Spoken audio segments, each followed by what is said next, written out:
Boa noite, irmãos. Espero que os irmãos estejam bem. Quero saudar também os irmãos que nos acompanham pela internet. Vamos orar pela palavra. Senhor, te agradecemos por tua boa palavra. Pedimos em nome de Jesus, Senhor, venha com o teu poder, com a tua graça, dando sabedoria e entendimento à tua igreja. Amém. Amém, irmãos. Vamos para o nosso texto base, livro do Êxodo, capítulo 20, versículo 17. Hoje nós chegamos no nosso último mandamento.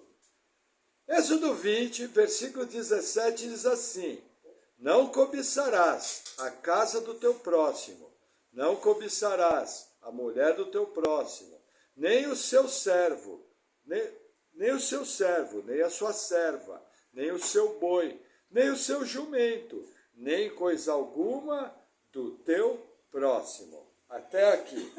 Veja, irmãos, relembrando, os 10 mandamentos, todos eles representam a forma de Deus pensar. Se existe um modelo de ética cristã, o melhor modelo que nós conhecemos são os 10 mandamentos.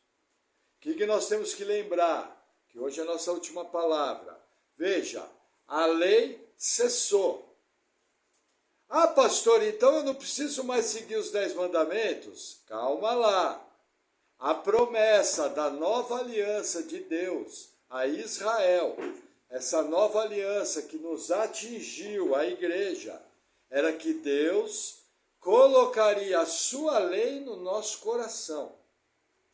Não apenas isso. Todos os 10 mandamentos são repetidos na nova aliança. 9 de maneira exata.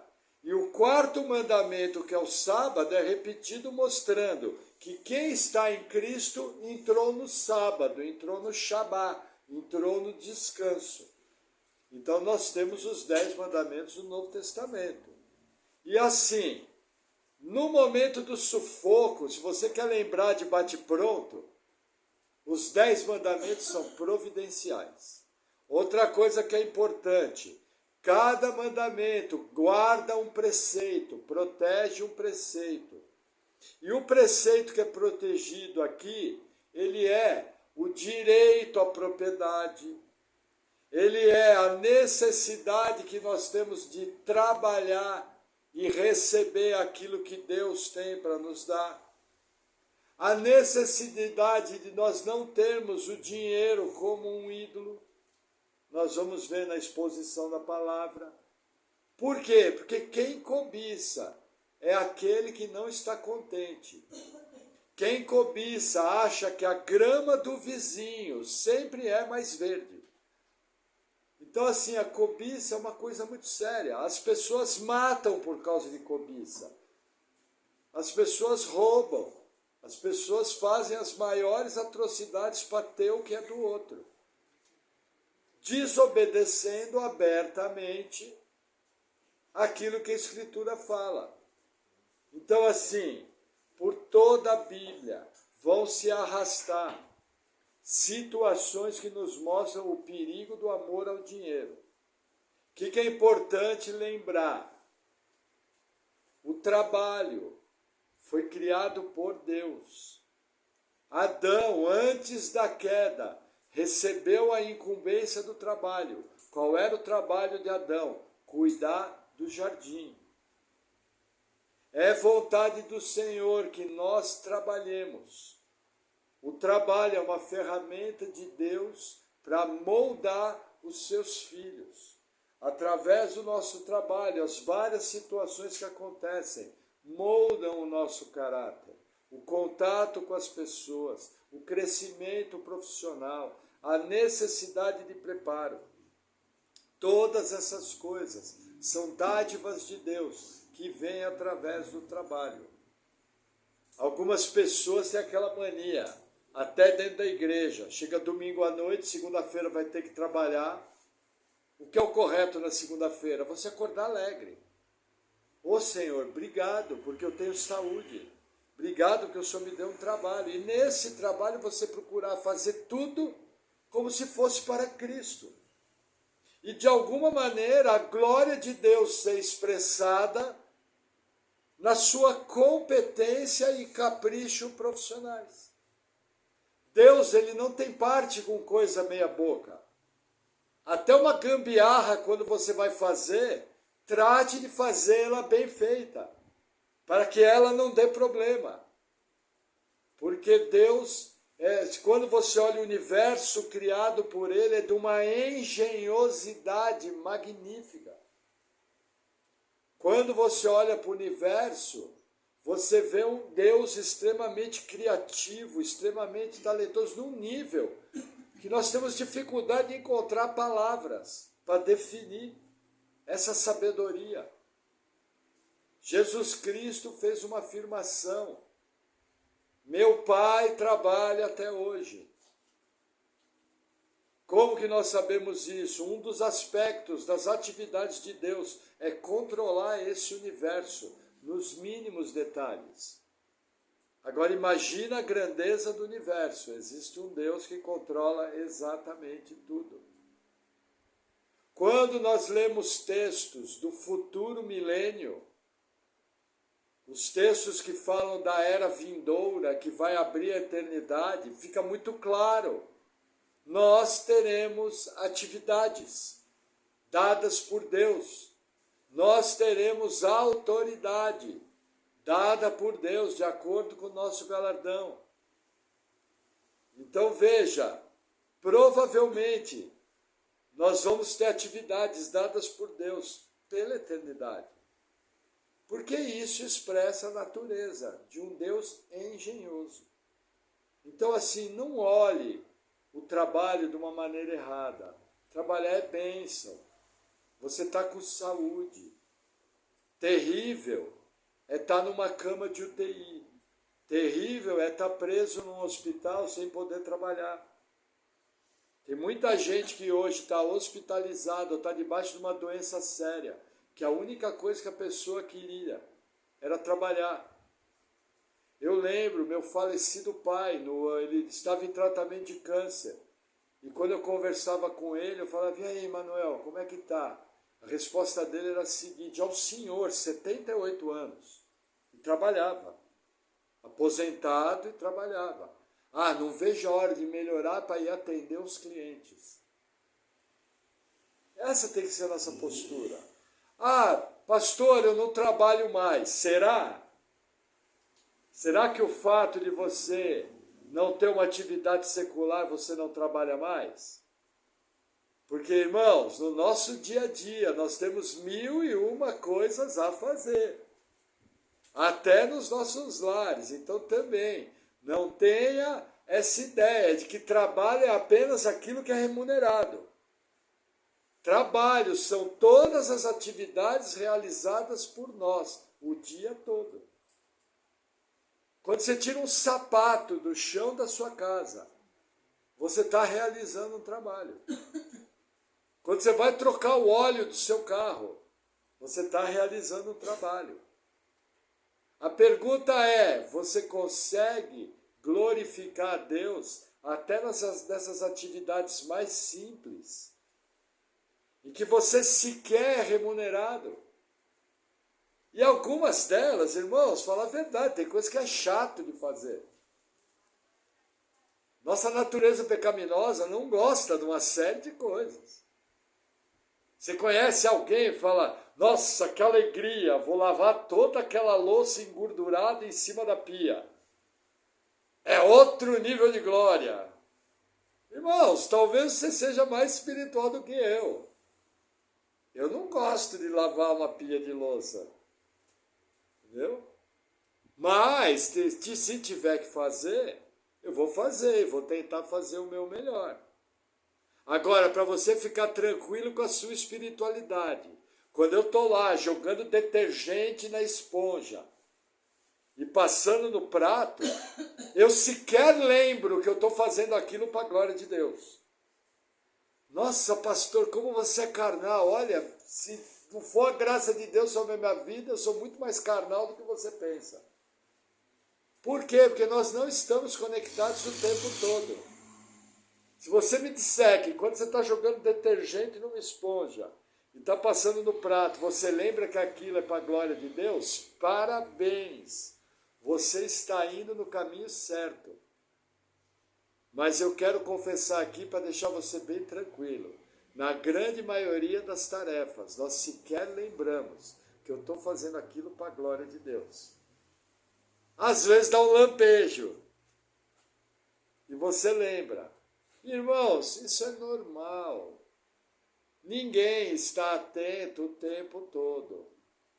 Porém, se você for uma pessoa que tem como princípio ser caprichosa, fazer direito suas atividades, naturalmente, mesmo sem lembrar, você vai estar fazendo aquilo para a glória de Deus.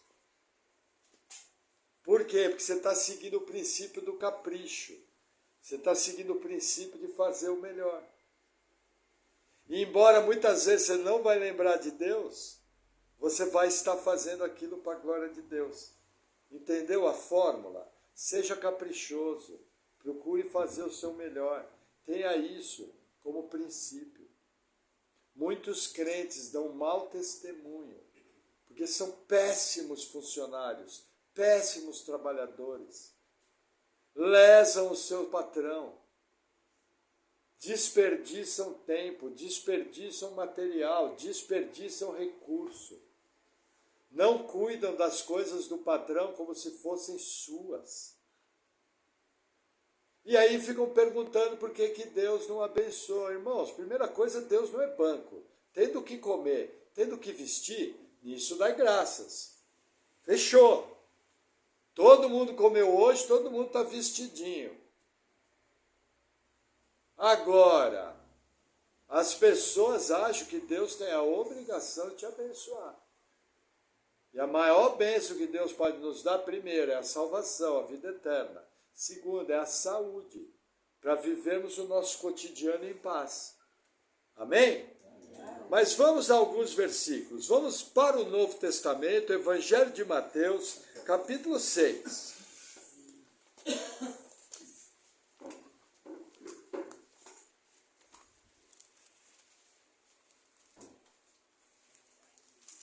Lembrando, irmãos, que quem quiser se aprofundar na área de finanças, entra lá no canal Igreja Batista Patmos no YouTube. Tem uma playlist com estudos muito bons sobre finanças, completo. Não tenha preguiça, já vá treinando para ser um bom profissional. Gaste tempo naquilo que é bom. Então entra lá e assista a playlist. Eu tenho certeza que se você cumprir aqueles princípios bíblicos, você vai ser abençoado. Irmãos, Deus não tem parte com preguiçoso. Parênteses aqui na palavra. Se você acha que você vai alcançar alguma coisa de Deus e você não vai se dedicar para aquilo, não vai gastar tempo, olha para a sua vida. Tudo aquilo que você faz bem feito, você gastou tempo, você teve aperfeiçoamento. Ah, pastor, mas ele tem dom natural. Até o dom natural tem que ser aperfeiçoado. Tudo aquilo que é importante para você, você gasta tempo.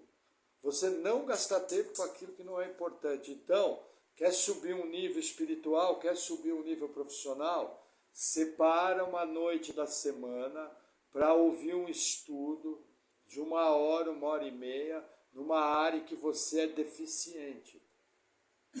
Pode começar pelas finanças à maneira de Deus. E pode ficar tranquilo, que ali ninguém vai estar fazendo loteria com Deus. Nós cremos no poder dos dízimos e das ofertas, das contribuições. São bênção.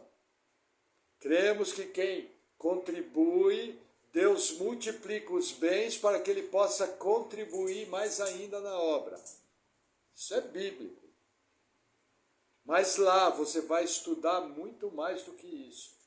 Você vai estudar princípios bíblicos, de processos que têm que ser cumpridos na vida de todo aquele que quer crescer profissionalmente e quer prosperar. Amém? Então vamos lá, Evangelho de Mateus, capítulo 6. Vamos a um princípio que Jesus nos dá. Mateus 6, versículo 24. Diz assim: ninguém pode servir a dois senhores, porque ou há de odiar um e amar o outro, ou se dedicará a um e desprezará o outro. Não podeis servir a Deus e a Mamon. Irmãos, aqui, Jesus nos ensina o perigo da idolatria ao dinheiro. Quem é Mamon? Mamon é a divindade cananita dos cananeus que estava ligado à riqueza. O que Jesus está falando? Ou você vai ter um amor exclusivo a Deus, ou você vai amar o dinheiro. Para vocês terem uma ideia, o dinheiro, aqui colocado como Deus, personificado em Mamon. Esse é o único texto que coloca um ídolo em oposição a Deus. Daí você percebe a importância do dinheiro. Irmãos, dinheiro é tão importante que a maioria das parábolas de Jesus, os exemplos que ele usou, eram financeiros.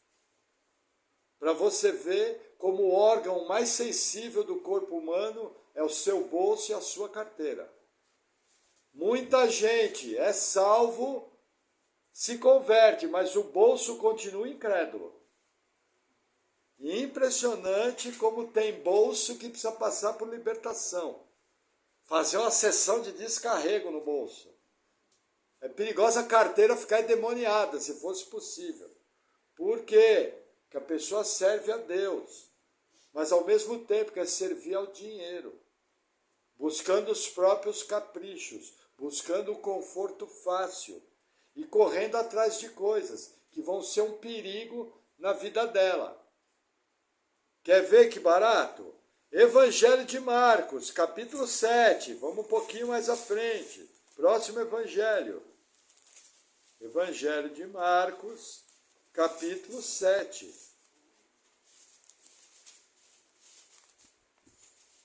Versículo 21. Diz assim: porque do interior do coração dos homens saem os maus pensamentos, os adultérios, as fornicações, os homicídios. Olha o 22. Os furtos, a avareza, a maldade, o engano, a dissolução, a inveja, a blasfêmia, a soberba, a loucura. Todos esses males procedem de dentro e contaminam o homem. Irmãos, todos nós, se não vigiarmos, carregamos ídolos no coração. E talvez o maior ídolo é o dinheiro. E aí ele vai provocar em algum grau essas coisas. As pessoas querem dinheiro para satisfazer essas coisas. A lista aqui é muito ampla. Mas quando você analisa ela, tem uma série de atividades ligadas a dinheiro. Para você ver a importância disso. Então, é uma questão de coração. E só existe uma maneira de tratar o coração. É através da verdade da palavra de Deus. Conhecereis a verdade, e a verdade vos libertará. Você precisa expor o seu coração. E quando eu falo expor o coração, nesse sentido aqui é o homem interior. As verdades da palavra de Deus, aos padrões da palavra de Deus. Para que a palavra liberte você de padrões errados. Nossa, pastor, pensei que libertação era só expulsar demônio. Primeiro, a verdadeira libertação só acontece quando você crê em Jesus. Segundo, existe a chamada expulsão de demônios. Manifestou o demônio, o que um crente habitado pelo Espírito Santo faz? Manda fechar a boca e sair em nome de Jesus. Agora, Não apenas isso é uma libertação. A verdadeira libertação é daquilo que está dentro do seu eu interior, que é contrário à palavra de Deus. Existe um outro texto da Bíblia que fala que a palavra de Deus é apta para destruir as fortalezas. O que são fortalezas? É uma comparação que o apóstolo Paulo faz de áreas do pensamento humano que ficam encarceradas pela mentira, como se fosse uma fortaleza, e a verdade da palavra de Deus não entra naquela área. E isso é uma fortaleza de raciocínio. Vou dar um exemplo. Você chega para o cônjuge e fala: você precisa amar o seu cônjuge. Independente de qualquer coisa, quem deu o seu cônjuge foi Deus. A pessoa olha para sua cara como se você fosse maluco. Com aquela cara: pastor, você está maluco, eu quero brigar com o meu cônjuge. Aonde que o senhor está com a ideia? É uma fortaleza. Porque quando você entende pela palavra de Deus que quem deu o seu cônjuge foi o Senhor, e você entende pela palavra de Deus que tudo que Deus dá é bom, então você, 1 mais 1 são 2, o seu cônjuge é tudo que você precisa. Da mesma forma a família, da mesma forma seu patrão, da mesma forma o seu emprego, da mesma forma o seu vizinho. Agora, irmão, fica descansado. Tem coisas que Deus não dá. Tem coisas que Deus nos dá, que eu não entendo. Tem coisas que demoram anos para você compreender. E eu imagino que tem coisas que você talvez nunca vai saber por que Deus agiu daquela forma. Isso cabe à soberania do Senhor. Amém? Amém. Vamos avançar mais um pouquinho. Evangelho de Lucas, versículo 12, mais um texto. Passa por Marcos, chega em Lucas, capítulo 12.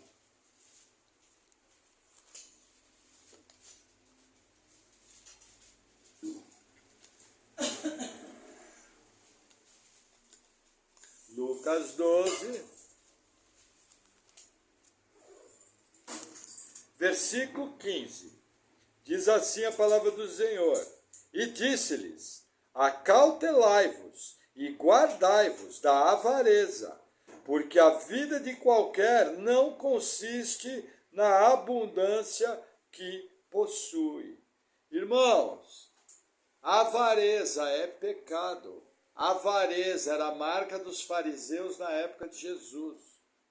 Cuidado com a avareza. A avareza é um amor descontrolado ao dinheiro. Não é administrar bem suas finanças. Quem administra bem sua finança, por vezes, vai ter que botar um escorpião no bolso direito, uma aranha marrom no bolso esquerdo, e se cair no chão, ralar os dedos porque não abre a mão, porque determinados projetos financeiros exigem um cuidado com os gastos, num nível diferente. Isso não é avareza, isso é projeto. Agora, alguém que vive o tempo todo amando dinheiro, tratando ele como um ídolo, não usufruindo e não aplicando ele de maneira bíblica. Por exemplo, quem não contribui na igreja está sendo avarento. Nossa, pastor, agora o pastor virou adepto do evangelho da prosperidade. Irmãos, se a pessoa dizime abençoada, se a pessoa oferta abençoada, se a pessoa faz a oferta da viúva pobre de 2 moedinhas, também é abençoada. A pergunta é: o seu coração é aberto para isso? Estou falando de coisa mais profunda. Percebe? Então, assim, cuidado com a avareza. Tem gente que sofre. Eu conheço irmãos que são extremamente habilidosos no gasto com dinheiro. E o camarada faz um propósito e ele não sai. Aí as pessoas vão lá e acusam esse irmão de avarento. Mas o irmão só está tentando construir uma posição financeira segura, seguindo uma direção de Deus. Mas por que chamam de avarento? Porque o mundo não gosta de pessoas que têm regras, que têm disciplina. O mundo gosta daquela música, ou deixa a vida me levar, leva, leva eu. Isso não é bíblico. Quanto mais cheio do Espírito Santo a pessoa é, mais controlada pelo Espírito Santo ela é. E esse controle do Espírito Santo vai aparecer, inclusive nas finanças. Amém? Amém. Vamos seguir. 1 Timóteo, capítulo 6. Vamos avançar agora para as epístolas paulinas. Só para te relembrar, Timóteo é uma epístola pastoral. Ela é um manual de instruções para pastores. O que nos leva a entender que é extremamente importante. 1 Timóteo 6, versículo 6. Mas é grande ganho a piedade, com contentamento, porque nada trouxemos para esse mundo, e manifesto é que nada podemos levar dele, tendo, porém, sustento, e com o que nos cobrirmos, estejamos, com isso, contentes. Mas os que querem ser ricos caem em tentação e em laço, e em muitas concupiscências loucas e nocivas, que submergem os homens na perdição e ruína, porque o amor ao dinheiro é a raiz de todos os males. E nessa cobiça, alguns se desviaram da fé e se traspassaram a si mesmos com muitas dores. Olha o 11. Mas tu, ó homem de Deus, foge dessas coisas e segue a justiça, a piedade, a fé, o amor, a paciência e a mansidão. Até aqui. Irmãos, que passagem. Contentamento. Olha para trás como você começou a vida. Eu conheço a vida da maioria das pessoas aqui. Todo mundo aqui era quebrado. Não tinha onde cair morto. Olha o que Deus fez. Olha até onde Deus nos trouxe. Podia estar melhor financeiramente? Podia, mas olha, irmãos, para de se comparar com a mídia. Se você quer comparar, vai comparar com os irmãos da Nigéria, que estão sendo mortos à torta e à direita. Vai se comparar com os irmãos da Coreia do Norte, que não pode ter uma página da Bíblia. Essa é a comparação correta. Agora, qual é o nosso problema? Na nossa forma de pensar, contaminada pelo mundo. Eu acho que o padrão é um padrão de riqueza. Irmão, se não fosse assim, a heresia, a maldição do evangelho da prosperidade não teria ganhado tanto terreno. As pessoas vendem até as colheres da casa, arranca dente de ouro para fazer negócio com Deus. E isso é maligno. Agora, irmãos, você precisa buscar em Deus contentamento. Olha ao seu lado, olha como você almoça, olha como você janta. Todo mundo na sua casa tem saúde. Está todo mundo bem. Se Deus não guardar e vier uma doença séria, de uma visita ao médico em diante, a sua vida vai virar de ponta cabeça. Se você por acaso cair doente, entrar num hospital, a sua vida não é mais sua, é do hospital. Você não vale nada lá dentro, assim, do ponto de vista de opinião pessoal. Entre internado no hospital para ver se você tem voz. Então, irmãos, nós temos muito que agradecer. Surgiu alguma carência, fala, Senhor, se essa carência surgiu porque eu errei em alguma coisa, Me mostra, Senhor, eu quero corrigir, eu quero aprender. Senhor, eu também entendo que os seus homens, por exemplo, o apóstolo Paulo passou frio, passou fome. Por 4 vezes esteve num naufrágio. E o texto não mostra que foi brecha, que foi coisa errada que ele fez. Ao contrário, o texto mostra que aquilo eram os processos de Deus agindo na vida de Paulo. Compara a sua vida cristã com a vida de Paulo e veja o quanto abençoado você é. Irmãos, busque o contentamento.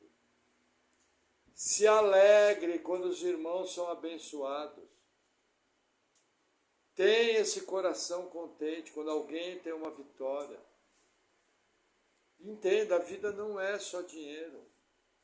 Se surgir uma doença, a última coisa que você vai lembrar é o dinheiro. E pode acontecer. Por quê? Porque desde a queda de Adão, o pecado tem feito o seu trabalho. E qual que é o trabalho do pecado? É nos levar para a sepultura. E como que eu vou para a sepultura? Através da doença. Tem gente que não tem saúde, não pode comer um prato de comida. Alguns têm o dinheiro e não pode almoçar uma carne. Não pode comer uma pizza, que às vezes a pessoa gosta. E tem o dinheiro. Irmãos, eu sempre lembro de uma história que meu primeiro pastor contava. Uma família, os irmãos já conhecem, 4, 5 gerações de crentes. O rapaz, por volta dos 30 anos, pai de 2 filhos, teve uma crise de asma, faltou oxigênio no cérebro, ele virou uma planta. Até onde eu lembro, irreversível. 30 anos. Você está criando seus filhos, você está vivendo com seus parentes, você está vivendo com seu pai, com a sua mãe, com seus irmãos. Está bem. Nós temos muito que agradecer. Contentamento. Sempre lembra disso. Isso é algo que agrada ao Senhor. Amém? Amém. Vamos avançar mais um pouquinho. Carta aos Hebreus, capítulo 13.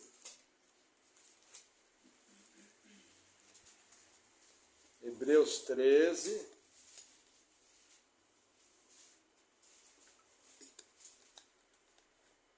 Versículo 5.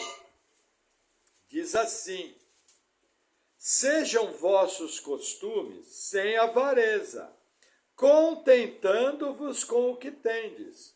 Porque ele disse, não te deixarei, nem te desampararei. Olha que interessante. Irmãos, costumes sem avareza. O sistema do mundo quer te levar para um consumo maluco. Cuidado. Nossa, o pastor acredita em teoria da conspiração? Não, eu acredito no que a Bíblia fala, não tem nada de conspiração, é tudo muito claro. Existe um sistema demoníaco que tem uma mente demoníaca por trás. E essa mente demoníaca é o diabo. E esse sistema demoníaco tem os seus filhos, que a Bíblia chama de filhos do diabo. E que trabalham para que o reino das trevas se propague. Simples assim, não existe nada de conspiração, é tudo muito claro. Você dizer do sistema maligno, dos filhos do diabo que controlam o mundo e chamar de conspiração, irmão, corrigir isso. Porque é tudo muito claro. Não precisa ser nem muito espiritual para ver. O mundo jaz no maligno. Agora a questão é, você tem como tirar isso? Não, isso só vai ser corrigido quando Jesus vier reinar na terra. Hoje Jesus reina no céu, mas existe todo um processo, existe todo um conjunto de decretos de Deus que ainda necessitam ser cumpridos, de acordo com a sua boa vontade. Mas vai haver um momento em que Jesus vai vir reinar. política e economicamente na terra. E a terra finalmente vai experimentar o único governo justo, o único poder justo a governar. O mundo precisa ver a diferença. Lógico, vai ter o Armagedon, pessoas vão ser lançadas no inferno. Não é escatologia nosso assunto, mas entenda. Esse sistema maligno só vai ser corrigido quando Jesus voltar. Isso é uma unanimidade. Até quem não acredita no milênio literal sabe que a eternidade vai ser marcada pelo reino de justiça de Cristo. É uma unanimidade. Qual é o seu papel? Seu papel é não se deixar enredar por isso, é não servir a Mamon como seu ídolo. Irmãos, cuidado. Cuidado com o seu guarda-roupa. Por exemplo, já vi vários casos, o irmão está com a vida toda em ordem. Tem lá um carrinho bom, pago. De repente, vai lá trocar de carro. Na troca de carro, gasta 10, 15, 20 mil reais de algo que não precisava. E depois fica reclamando. Nossa, estou sem dinheiro. Irmãos, nenhum problema trocar de carro. Quiser me dar um carro de oferta, eu recebo. Se quiser perguntar o modelo, eu até falo. Com a maior tranquilidade do mundo. Entendeu? Mas o problema não é esse. O problema é você se endividar por algo que você não tinha condição. Isso é sistema do mundo. Isso é algo que você precisa se libertar. O mercado de consumo está aí. Se você sair comprando tudo aquilo que você tem vontade, você vai quebrar. O dinheiro não vai dar. Como você faz isso? Em equilíbrio com outro princípio. Você não vai ser avarento. Pô, estou com vontade de comer uma costelinha de porco. Temperada. Aí você olha no bolso, teu dinheiro, as contas estão pagas. Eu vou lá e comprar. E não vou fazer só isso. Ainda vou chamar um irmão para comer comigo. E abençoar a vida dele. Concorda que é bíblico? Sem poder, também vou chamar o meu pastor. Os irmãos já sabiam. Amém? Percebe? Você não precisa ser avarento.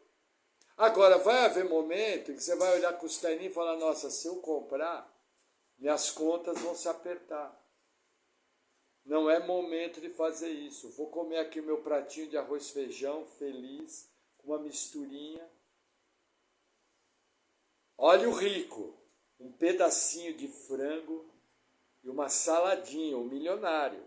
Isso é ser milionário, comer um arrozinho com feijão, com um pedacinho de frango, num mundo que passa fome, é ser milionário.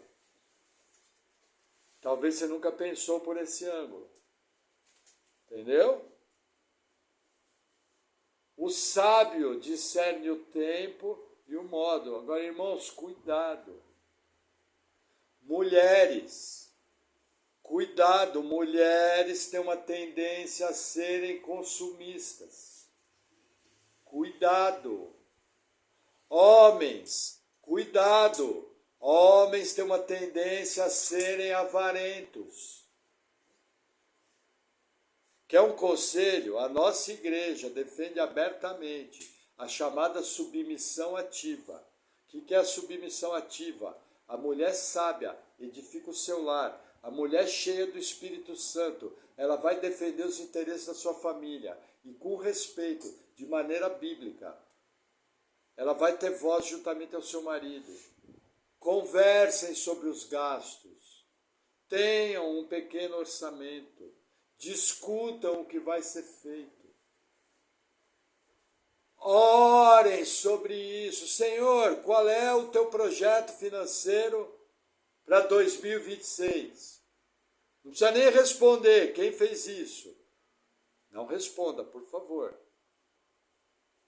Mas você tem que ter um alvo. Como você quer chegar ao final do ano? Como que você pretende ter dinheiro guardado se você não começou guardando 10 reais? Se tudo que vem na sua mão você torra, como que você vai construir uma posição financeira segura sem guardar dinheiro? Não existe, irmãos. Princípio de José, estudamos isso juntos. Princípio de José. Entendeu? Isso tem que ser feito, marido e esposa, orando, jejuando, seguindo os princípios de Deus. Nossa, pastor, agora você exagerou, quer dizer que nós vamos até passar fome agora por isso? Faz uma consagração, quem não pode jejuar. Não, eu quero buscar Deus em oração, vou ouvir palavras sobre administração financeira, porque eu quero construir o projeto financeiro desse ano, segundo a verdade de Deus. Faz uma consagração. Isso é ser um crente maduro.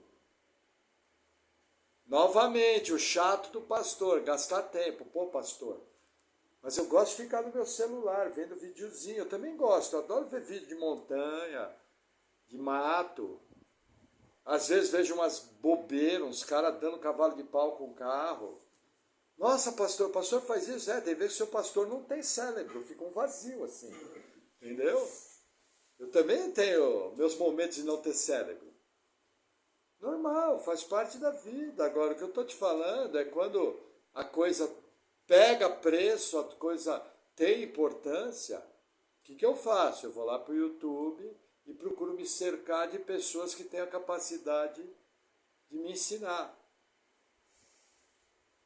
Outro dia eu fiquei feliz. Uma pessoa virou para mim e falou, sabe que eu gosto de você? O quê? Você, tudo que você vê que as pessoas são melhor que você, você procura fazer. Lembra que eu falo que na verdade eu sou meio burro? Mas sou um tipo de burro que sabe copiar bem os outros. Aí fica com uma pinta de inteligente. Irmãos, até o que eu prego aqui. Isso aqui não é meu. Isso aqui foi construído, outros pregadores, gente que eu ouvi, aprendi com eles. Vocês acham que o vosso pastor, na mediocridade dele, tem a capacidade de saber tudo isso? Está longe.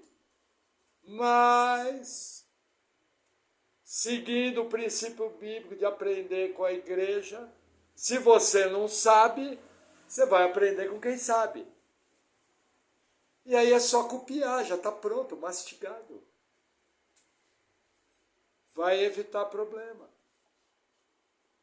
A Bíblia dá um nome para isso, humildade.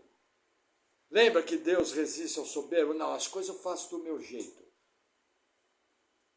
Eu até entendo o que esse pastor está falando, ele é pastor, mas eu gosto do meu jeito. Soberba. Meu dinheiro gasto eu. Quem trabalha sou eu.